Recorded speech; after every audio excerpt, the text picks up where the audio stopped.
جدا ومهتمية جدا بشكلها وجسمها وبتفاصيلها وكل حاجة فيها، وزي ما قلت لكم هي لسه صغيرة، فكل ده مخليها مش باين اصلا ان هي عندها اولاد، وكأنها ان هي اصلا لسه ما اتجوزتش. انا لما ببقى ماشي معاها في الشارع بيفتكروني اني انا اخوها مش ان هي مامتي. المهم بقيت افكر انا المفروض اعمل ايه، وما كنت مش عارف خالص انا المفروض اعمل ايه. فضلنا على الحال ده فترة لحد ما جت ساعتها جانا المفروض اللي قدامنا ده، جت اخته بعد ما مامتهم اتوفت عاشت معاهم، فبقت تدخل كل شوية لجارتنا.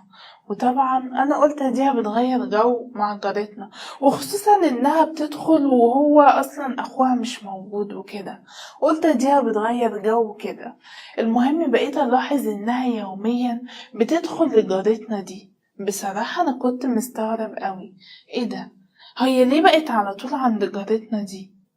ومش بس كده، كنت في مرة رجعت بدري، كان ساعتها ما عنديش شغل ورجعت بعد الكلية على طول.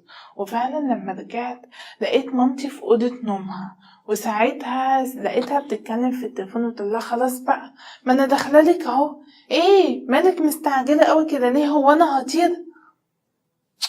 هو ايه اللي بيحصل؟ المهم بعديها حوالي كده بتاع 10 دقايق ولا حاجة لقيت أمي خرجت من أوضة النوم وهي متزوقة ومتأنطقة كده وإيه 100 فل و10. هو انتي رايحة حتة يا ماما؟ لا يا حبيبي، ده أنا رايحة أقعد مع جارتنا اللي قدامنا. وهي القعدة مع جارتنا اللي قدامنا محتاجة كل التزويق ده؟ عادي يعني يا حبيبي، هروح لها يعني وانا بعمصي ولا هروح لها معفنة؟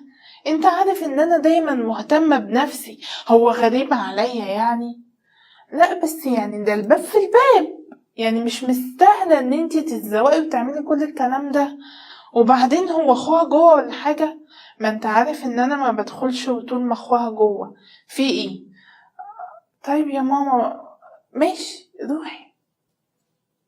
فعلا راحت لجارتنا، وانا بصراحة من جوايا حاسس في حاجة غلط، بس الموضوع عمال كل شوية بيزيد، والاقيها مثلا قامت لابسة هدوم ضيقة ولا حاجة ورشة برفوم، وانا طبعا ايه ده، ايه اللي بيحصل ده ولا كأنها متجوزة جارتنا.